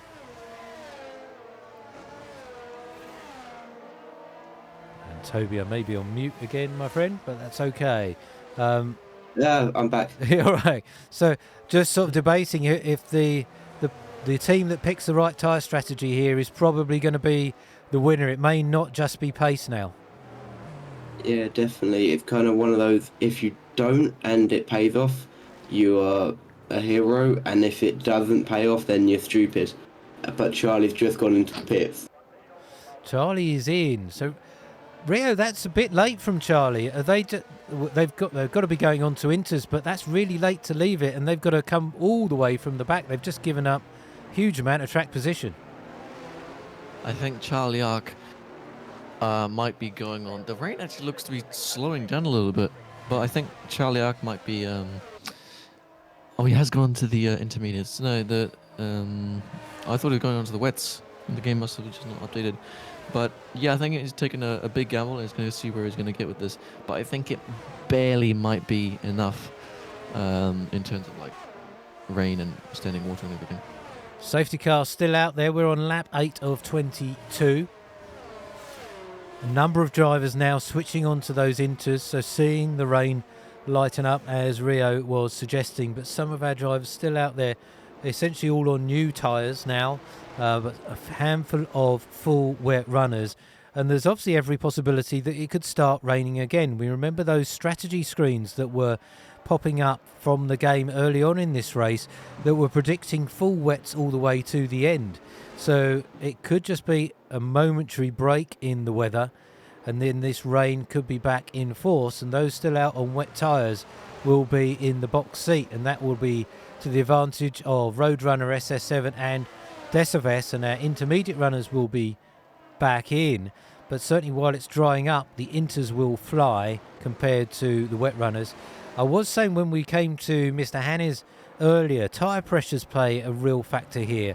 If a driver has done a qualification on their dry setup and haven't put the pressures in correctly for the start of the wet race, then those wet tyres will be overheating really quickly, and that may have been what was contributing to Hannes really struggling to keep on track. So safety car is in this lap, folks, so we are going to go racing on lap 9. Plenty of this race still to go, with the weather playing a significant role in the outcome of this race. Some mixed tyre strategies out there. Roadrunner is going to lead them away, followed by MAC-T and SS7 in the two Mercedes. We will see who has the most grip here, with MAC-T on the inters, SS7 on the wets. We'll expect SS7 to start well while the track is dry and the track is still wet, very wet, and those wets will be warmer. And there was a big spin at the back, I'm hearing. I don't know, Pete, if you know who that was, but Roadrunner has got the jump on MAC-T and SS7. And it was Ghosty again, so really struggling round this track here, and the cars got very close together. I wonder if SS7 will be allowed past here by their teammate MAC-T, but MAC-T on those inters will want and hope to get after Roadrunner as quickly as we can. Rio, we're really going to see the difference between wets and inters in these early stages, but it still looks too wet for inters. If I can see the, I'm going to put like for a second. I think, it might be. No, I think it's safe for inters right now because the rain has just gone to light, but. Yeah, I think you could probably get away with doing inters because there's barely any standing water from what I'm seeing. Well, MAC-T does seem to be struggling on those inters at the moment, but they need to get some temperature into them. It's allowed SS7 past into second place on this lap 9, and remember MAC-T still has a drive through penalty to serve, so MAC-T going to be disappearing towards the back of the grid very, very shortly, and they've got to serve that drive through pretty soon. Otherwise they're going to get a much stronger penalty from race control here. Dorling has managed to switch on those inters reasonably quickly. They're on to the back of MAC-T as we come through turns 12 and 13, then coming up on Stavilo here. So Dorling starting to come into this race now, coming towards them after a pretty tough sprint race and qualifying. They seem to be making their way through. We're staying with Dorling. We'll ride on board with them as we come up to Blanchimont. We'll see if they feel as though they've got enough grip to make a move inside MAC-T into the bus stop chicane. They're hanging back a little bit here. So no attempt from Dorling into the bus stop chicane. And there goes MAC-T into the pits to serve their pit drive-through penalty. SS7 sets the fastest lap at 1:57.719. So these lap times are most definitely starting to come down. And watch Dorling here, Toby. It looks as though they are starting to get these intermediates under control and could be on the back of SS7 in no time at all. Definitely. Now, and the rain's just started up again. It's very light, and there's barely any standing water. Definitely the intermediates are the best ones to go for now. We shall see. SS7 has closed the gap to Roadrunner to about a second here. So they're going well, at least, in second but M. Dorling is looking to hunt them down, and here come the intermediate runners of M. Dorling, Mr. Hannes, M1 Righty, Emalecki, here they come. Emalecki on their home track, we never count them out. Obo in 7th, then there's Mac T after serving their drive-through penalty, and we have lost F1 Lewis and another safety car. Another safety car. Both of our Aston Martins are now out. Okay, same questions again, Rio. I know we've only had a couple of laps on these new tyres, but do you pit, give up track position, get new tyres, or now do you stay out? I would probably just stay out, to be honest. Yeah, to be honest, I would just stay out in short.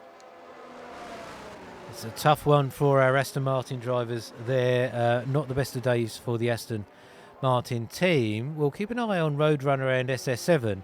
It's obviously a cheap pit stop, and these drivers might think to get off of those wet tyres if they know or predict that it's going to continue to dry out.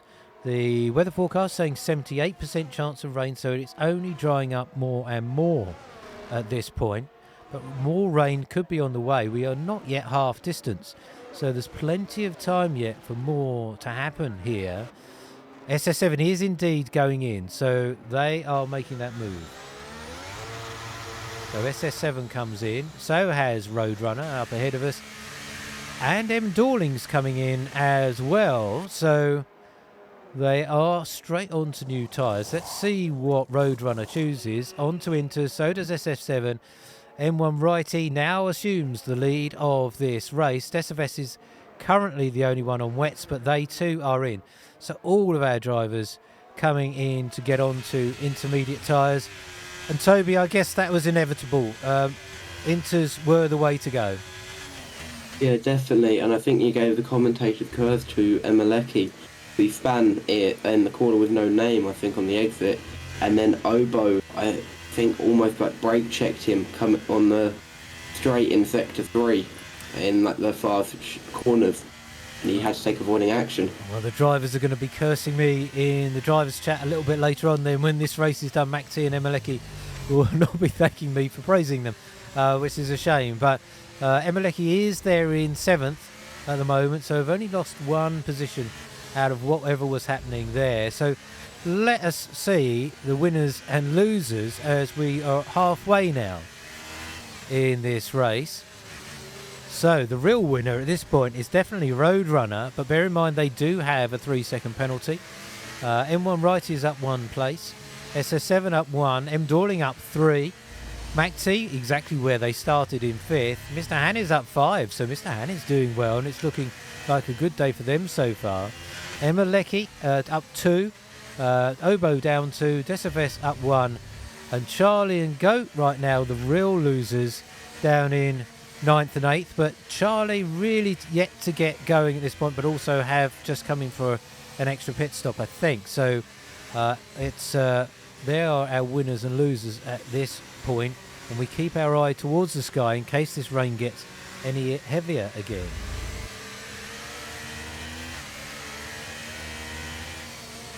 So Roadrunner is, as Pete is telling me, the only one with a penalty left, actually. Let's see what that penalty is. Yeah, just the 3 seconds. So everyone else has cleared the penalties that they have accumulated in the race. So Roadrunner's going to potentially lose out unless they can build up a bit of a gap to the car behind them. Safety car remains out. We're on lap 11 here. It doesn't appear to be coming in just yet. So we will have another lap under the safety car. M1 Righty on some slightly older intermediate tyres compared to their competitors around them, but still very young at only 3 laps. And M1's in. So M1 is in. They are going to take the opportunity to get on to some new intermediate tyres, give them the best chance of fighting this out. But Rio, you give up so much track position when you pit. We'll see M1 Righty just disappearing down the order here. Yeah, that's the thing with Spa. It may look like, because that whole straight is tiny, but with the once you get to the back of the grid, there's either big or small chance for you to get in front of everyone. So like when you pit, you're still taking a gambling chance. But yeah, you lose quite a fair bit of time, and it's quite frustrating if it's in the way as well. If you've got the pace here, and M1 Righty definitely has the pace here, of course, they'll be trying to make their way up through this field. This may well not be the last safety car we have, folks, either. I think this is the most safety cars in any one race we've had for quite some time. Mr. Hannes is with us in the chat, so we've probably just popped onto AI so they can say hi to us. Mr. Hannes, great to have you with us. Keep your car on track. You're doing well there in 5th place. I think you're one of your strongest performances of the season so far. But yes, rain may be gone in the next 10 minutes or so, and maybe we'll even end on a dry track. Who knows? And that will continue to mix things up as our drivers think about going on to slick tyres potentially towards the end of this race. The percentage chance of rain continues to decline. We're on 74%, and this track will increasingly dry up now. Safety car continues to come around on lap 12. Let's do the running order. Roadrunner currently leads the way from SS7. M. Dorling in 3rd now, really moving up through the field. M. Dorling in a strong position at the moment. MAC-T having served their drive-through penalty, but it's on slightly older intermediate tyres in 4th. I don't think that will bother them given track position that they now have. Then comes Mr. Hannes in 5th for Red Bull, followed by Emelecki and Obo, the second of the 2 Ferraris here. Safety car is in this lap. Then at Deceves in 8th. Charlie Ark down there in 9th, our current championship leader down in 9th, followed by Goat Ghosty and last season's champion M1 Righty down in last. We have got to keep an eye on M1, Goat Ghosty and Charlie Ark. It's going to be a real blast these last 12 laps, almost another sprint race for these drivers. Roadrunner is now our safety car. They are backing up the pack here as they work out when to go. Do not want these intermediates to cool down too much, and they've gone early.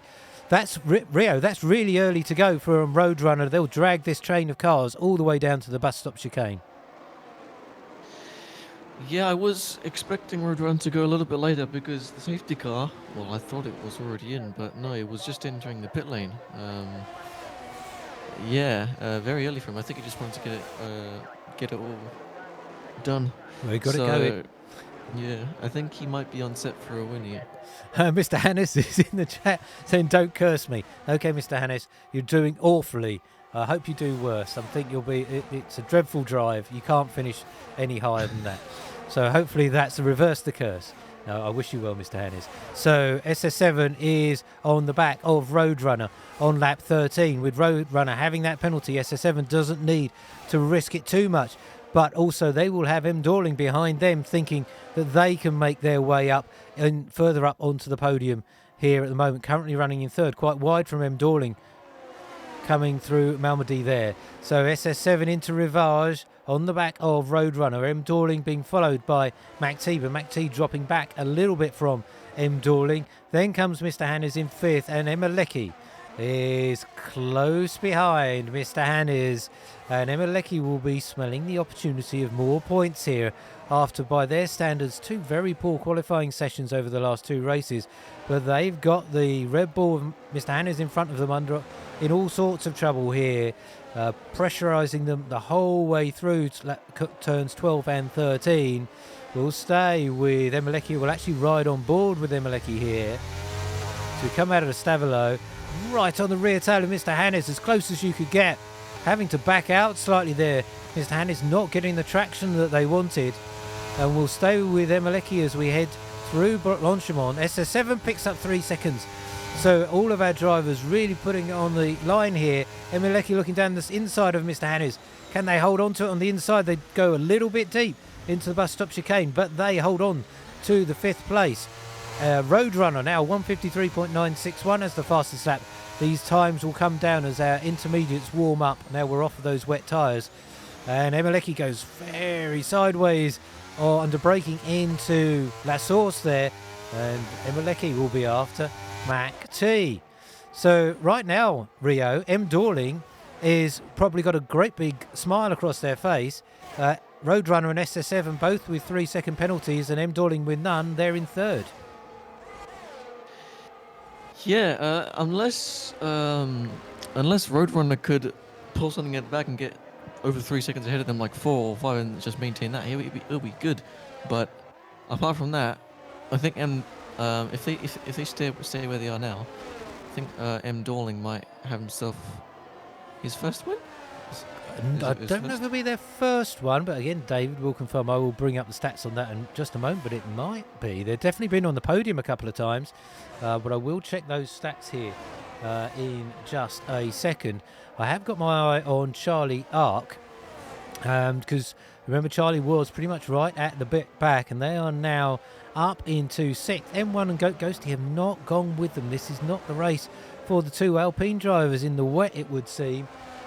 So unfortunate for them, but Charlie Ark is starting to make their way up, and Emelecki is dragging them with them. Let me just, I'm going to the stats because I do want to answer. Obo just went wide, coming onto sector 3, and M1 just got past. There is Obo. So Obo struggling in those weather conditions up against some of our top drivers here in the G-Force Racing Elite League. They will come under all sorts of pressure. It looks like the Alpine of Goat looking down the inside of Obo. Oh, and Goat has lost it.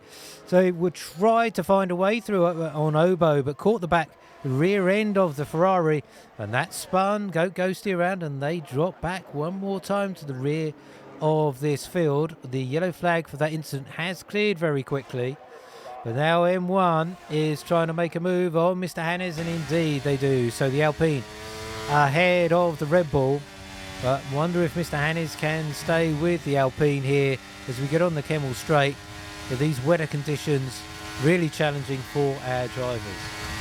Charlie Ark is taking over, or overtaking on the end of the Camel Straight.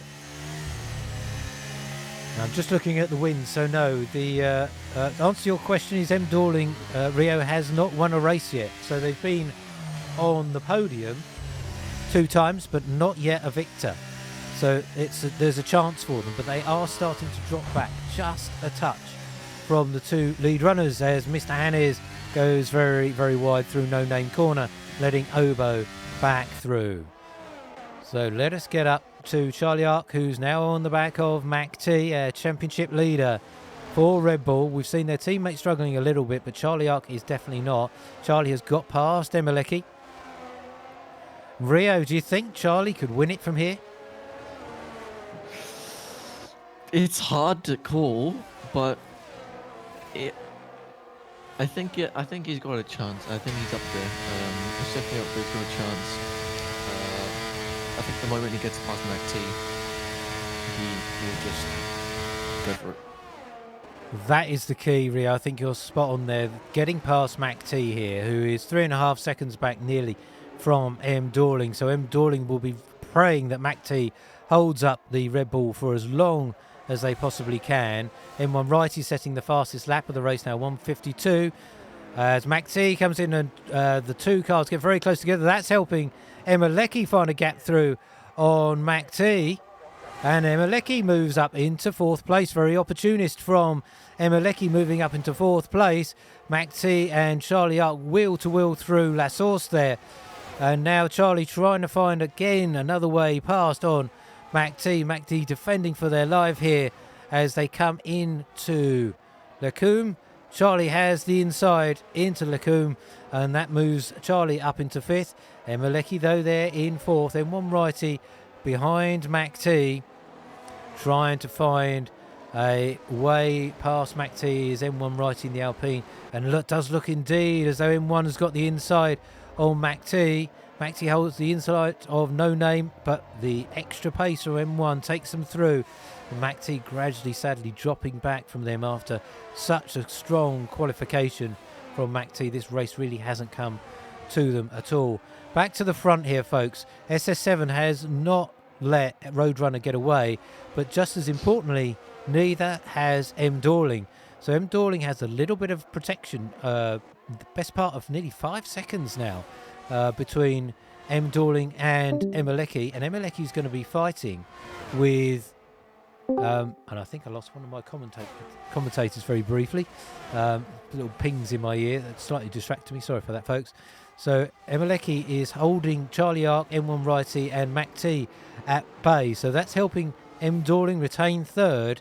And if they can stay within the 3 seconds of the penalties of the drivers in front, they will be the winner of the Spa feature race. We're on lap 17 of 22, just 5 more to go after this one.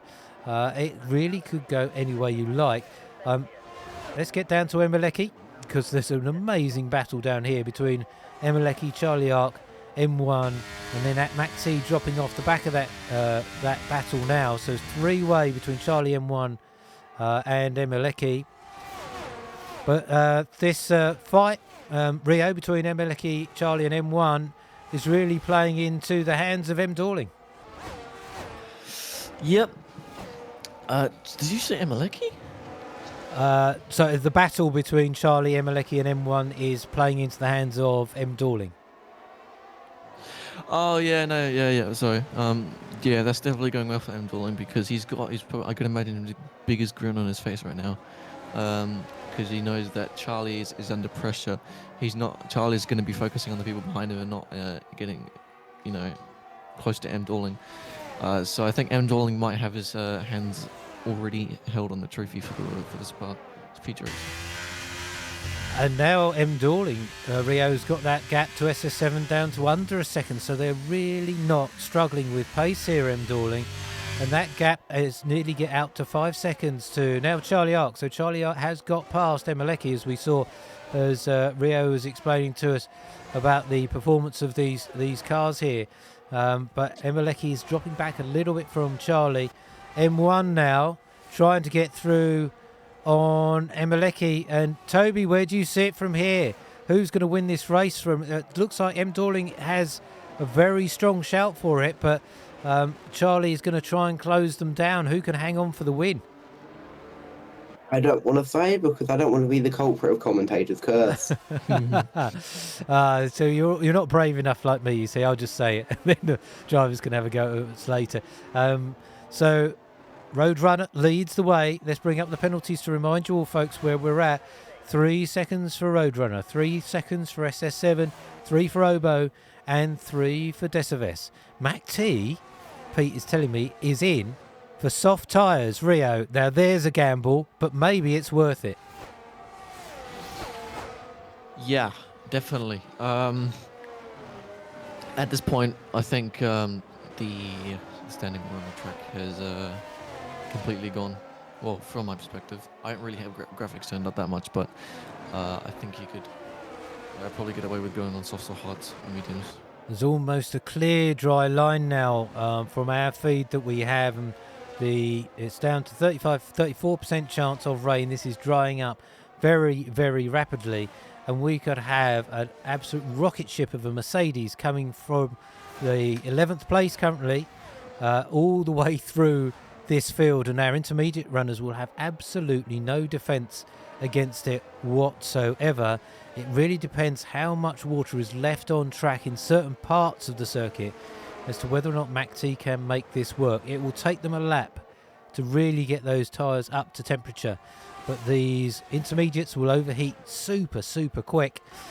Charlie is not making up that gap. Pete was just telling me the lap times are no longer improving, so these intermediates have had the best of the track so far, and it will be a different tyre choice which will win the day here. M Dorling doing very, very well in third place. Charlie is into the pits also, so DRS is now enabled. Thank you, Pete. So we have a dry track, or certainly a drying track, and DRS will be open, and that will give Mac T even more straight line speed. Charlie is on to softs. Obo's on to softs. Mr. Hannes is on to softs. Let's see how this plays out for Mac T, the first to make that bold decision. I told you, folks, do not go anywhere with G-Force Racing. You never know what is going to happen. M Dorling holding on to the win of this race at this point in time, with the penalties for first and second at the moment. M Dorling will win this race with 3 more laps to go after this one. M1 Righty 5 seconds back and not closing that gap to M Dorling, followed by Emeleki, who's a second back. But with DRS enabled, if they can just sneak into under 1 second, that will pull them onto the back of M1. But then come our soft runners. Charlie has moved up into 6th following those pit stops. Then comes MacT, first to come in on those soft tyres, just 2.5 seconds back. As you can see, a little bit of spray coming up from the back of MacT's car, so the track not entirely dry yet, and perhaps a lap or two to go before it's really strong enough for that. I'm going to go down to Decives, who is on the back of Mr. Hannes, both of them onto those soft tyres. 3-second time penalty for Obo. Very unfortunate for them. Got an eye on the gaps up front. Charlie Arcs, 14.5 seconds back now. We will get a new fastest lap very, very quickly. M1 Righty has the fastest lap of the race so far, 152 point... No, apologies, Roadrunner now has it, 152.734, literally on that lap alone. So just over a tenth quicker than anyone else at this point. But the soft runners now will have so much more pace. Let's get up to the front. M. Dorling might be... 6.5 seconds, they've got the protection. Rio, there's not really going to be enough time, is there? Can you see Charlie making up all the best part of 20 seconds or more to the front of this race? Or is M. Dorling going to hang on? I'm pretty sure M. Dorling is going to hang on because we've only got 2 laps left. I'm going to be honest, I don't think Charlie can put, even though he's quite quick, I don't think he can put more than 20 seconds on Roadrunner. So, yeah. That would be some ask. The best part of 5 seconds a lap to be made. I mean, soft tyres are quick and they'll be very much quicker over an entire lap of Spa. But that's a huge, huge ask with just 2 more laps remaining after this one. It's looking fantastic for M. Dorling, and M. Dorling is clearly faster than SS7. SS7 was also hoping to hold on to at least a podium position, with Emeleki nearly 7 seconds back and drifting further back. Charlie Arca's picked up 3 seconds as well, so Charlie pushing super hard here, but not able to close the gap fast enough, and those 3 seconds will hurt them even more. M1 has moved up into 6th now, having pitted onto brand new soft tyres. MacT now in 7th. This race gradually coming to M. Dorling if they can just hold on for 2 more laps of this incredible track here in Spa, as Roadrunner starts lap 21 of 22. And DRS really helping M. Dorling stay with these cars in front of them. Emeleki 6.5 seconds back, and then a further 10 seconds to Charlie with that penalty. Charlie's going to cede that 5th place at the moment to M1 Righty. There's the fastest lap, 149.043, 8 seconds faster than anything we've had up until now. So those softs will be super, super quick. Rio, what would you do as M. Dorling here? That you just sit behind SS7 and let the final laps of this race come to you, or you try and get past SS7? I would probably, I mean, if I get too close to SS7, like below 100 seconds, I would probably try and pass them. But I think for now, I would just, if I was entering, I'd probably... Roadrunner's just crashed. Roadrunner, we've just lost Roadrunner. Very good spot, Rio. Roadrunner into the barriers there, pushing very, very hard. Perhaps those intermediates have finally given up on them. That's dropped them right back with that penalty. That's going to be very, very painful, and that's going to slow them right down now for the last few laps. They won't go in, I don't think, and change for a new front end. But if they don't, these drivers behind them, Charlie, M1, MacT, Obo, Mr. Hannes, Goat Ghosty and Decives, are all going to be past them in no time at all. So Roadrunner really sadly missing out there. SS7 is in the lead of this race on track, but M. Dorling sits behind them now in 2nd place. This is guaranteed 2nd place for SS7. There's a potential win for M. Dorling with 1 more lap to go for the Ferrari driver. Could this be M. Dorling's first ever victory of the G-Force Racing Elite League? We've predicted it's been coming for a very, very long while. Is it going to come today here in Spa? They've just got to stay on the back of SS7 and not pick up any penalties. Roadrunner picks up a 5-second penalty for speeding in the pit lane. It's all gone wrong for Roadrunner, who has DNF'd. So Roadrunner has left us at the last here. M1 Righty sets the fastest lap, 1:47. So that's going to give them a extra point at the end of this race as M. Dorling goes through to assume the lead of this race on lap 22. And Rio, that's only fitting, isn't it? M. Dorling's driven superbly here and they're now first on track. Yeah, I was waiting for it, and unfortunately he didn't call. I thought he was going to stay behind him, but yeah, he's got past him. He's going to go all the way to the end now. Or you might see, we might see one of those last corner battles. I wonder if SS7's going to be that brave and deprive M. Dorling of their victory here. SS7 knows that they cannot take victory here with that 3-second penalty without some kind of absolute disaster for M. Dorling. It does indeed look like Emma Lecky's going to be on the top step of the podium. Guys, in the chat and here in the commentary box, I'm going to be asking you for your driver of the day very, very shortly. It could well be nailed on, but M. Dorling is coming round the final corners of Spa here in Belgium, round 3 of the G-Force Racing Elite League. What an incredible race we have had for you today, folks. We've had rain, we've had safety cars, we've had, as SS7 goes very, very wide through Blanchimont, those intermediate tyres really struggling. So final corners of the Spa Grand Prix. M. Dorling comes home to win in Spa for Ferrari and their first ever victory of the G-Force Racing Elite League. Congratulations, M. Dorling. Amazing drive. SS7 holds on to second. At the very last, M1 Righty comes home to take third. Emma Leckie dropping back drastically. Then Mac T takes fourth. What a recovery from Mac T after all their struggles through today's race. Charlie Hark comes home in fifth. Well, I think this is the most obvious question I've asked any of you today, but Toby, your driver of the day.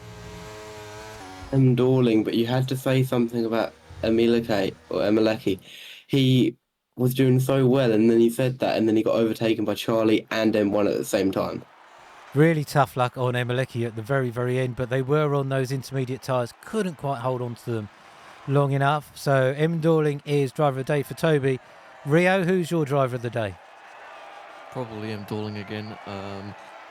As Toby just said, Emelecki would have been another option because he drove really well as well, and he kept out of trouble. But yeah, my driver of the day is going to go to M. Dorling. Thank you, Rio. Pete, tell me who your driver of the day is. M. Dorling is Pete's choice with Charlie Ark as their alternate there, and M. Dorling for me. What a fantastic drive by M. Dorling. David T's been predicting that for a while also, so one of David's predictions comes true one more time. What a great race for us. We don't get the timing screens up on here, but what we do get to see is the points haul from sprint and the feature race combined. So M. Dorling is the victor out of all of that. 2 points from the sprint, 25 points from the race. M1 Righty gets the second highest number of points from today's racing. The 7 points, second place in the sprint, and the third place, I should say, in the feature race. And then SS7, after a very good drive, but sadly for them, not able to hold on to victory. But they do take second and 5 points also out of the sprint race. Charlie Ark finally came through to collect fifth place there, but Mac T also a very good recovery from them after what we saw to be quite a difficult day for that Mercedes driver. Just a cracking race, and we had everything mixed up in there. That is really going to adjust where we are in the championship. I'm going back to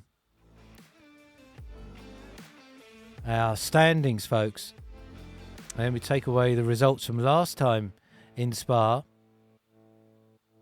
and bring you up the driver standings as they were going into that race. So Charlie was leading the way, but Mac T's picked up some more points today, as did M1 Righty, but so did SS7, and a huge haul of points for M. Dorling at the early stage of this season will put them on a fast trajectory to the top half of the drivers' standings. Emma Leckie lost out on some points right towards the end. Goat Ghosty having a pretty tough day in the feature race, finishing way down there in the standings in the feature race at the end. But most of our drivers here picking up some points. And actually, I've got, with the updated database from SS7, I am now actually able to see the finishing positions for everyone. So, yes, M. Dorling came home first, SS7 second in the feature, M1 Righty third, MacT fourth, Charlie Ark fifth, then came Emeleki in sixth. Goat Ghosty made it up to seventh after some struggles in that feature race. Obo eighth, Mr. Hannah's ninth, Decavest 10th. And then our three DNFs, Roadrunner right at the very end, as well as F1 Lewis and DS, the two Aston Martin drivers. What a very, very good round of racing. Toby, any particular highlights for you out of all of that? Got to be the chaos at the bus stop. That was just chaos. Yeah, well, and which race? Because there was quite a lot going on there. Yeah, there was quite a lot going on. Just while we're talking here, folks, I'm going to very quickly grab today's race recording and put that up on the screen for you, because there was so much to remind ourselves of. I'm going straight to when we're in the wet here in the feature race, so we can see some of the very close action between these drivers in the wet. The first time we've had such a wet race at the start there. It did eventually dry up. Rio, any standout moments for you from Spa? Bus stop. I mean, that was just chaos. And I wonder if we might see it on here. I think it was on lap 2, but it was the beginning of lap 1, wasn't it? And Ghosty lost it, and then that sort of concertinaed everyone together, and everyone seemed to spin in sympathy in the end. Let me show you the constructor standings, folks, before we leave you here. Mercedes were leading on 52 points, and they've got some good points, with MacT finishing in 4th and SS7 finishing in 2nd, so good day for the Mercedes team. Red Bull, not so great, but they do score points here today. And Alpine, of course, scoring reasonably well today, but it's going to get close. Ferrari, good haul of points for Ferrari with that victory for M. Dorling. Alfa Romeo, with Roadrunner leaving us, would have had better weeks for sure, but they will be back, I'm sure, with a much better performance. David T is agreeing with us, with M. Dorling driver of the day. And Mr. Hanna's telling the FIA to be prepared for some track limit appeals. There could well be a few of those coming through to the FIA after today's race. All right, so that was Spa. I always look forward to Spa. Never disappoints. Where are we going to be next time around? Got to be watching next week, folks. The Hungaro Ring in Hungary for round 4 of Season 3 of GeForce Racing Elite League. I don't think we visited this track with the league yet, but it is a few of our drivers are particularly rapid around Hungary. Emeleki, David T may actually make a guest appearance. David, if you're still with us, let us know. You're going to be racing next week in Hungary on the 24th of April. We may get a guest appearance from a Haas driver next week. Definitely one of David's favourite tracks. And then Austin will come quickly after that on the 1st of May. But let's not get ahead of ourselves. Come and join us next time out. We will be live here, back to our normal time. We'll be live around about 7:45 p.m. UK time on the 24th of April for round 4 of GeForce Racing. Until then, I'm going to say a huge thank you to my fellow commentators here, to Rio, to Toby. Have you had a good time, both of you boys? Yep. Yeah. And Rio, you got recording episode 3 of the podcast straight after this, is that right? Yeah, I'm kind of deciding it because I am both very tired and there is no one for me to do it with. Because Obo has got another, said he's not available any longer. And Alex, I don't know. Alex has just gone to oblivion. We have lost Alex for a little while, actually. We haven't seen them for a little while, which is a shame. If you let me know next time you're going to do it, I'd be more than happy to come and join you on the podcast, and we can talk about some of the highlights throughout seasons 1, 2 and 3.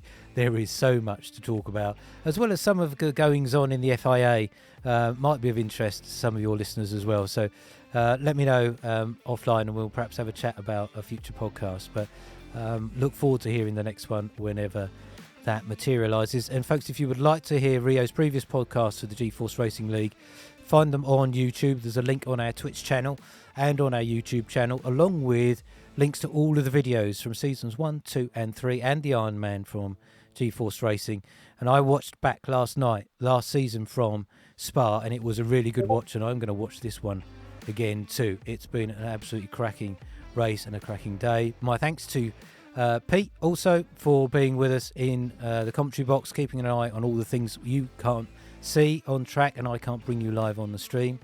To all of our drivers for another fantastic round of racing, and to all of you for watching. Thanks ever so much for being here, for participating in the chat, and for saying hi when you can. Goat's telling us about another incident for them. Yeah, I think you had a pretty tough race out there, Goat. But we'll hopefully see you next week driving for Alpine. And as a reminder, 7:45 p.m. UK time next Wednesday for round 4 in Hungary. Until then, stay very, very safe, and we will see you very, very soon. Bye for now.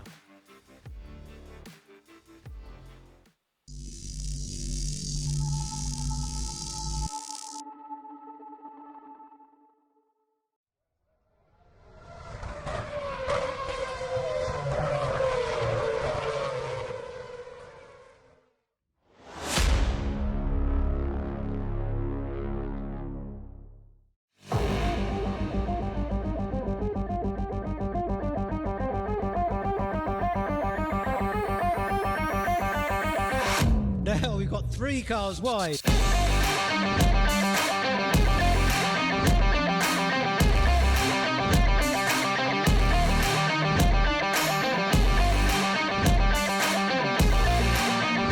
And Mac T's trying to get down the inside of him, Dorling. They're going to do it.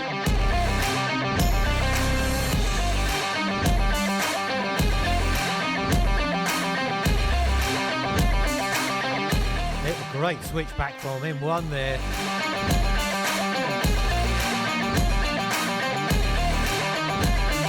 All right, folks, let's go racing.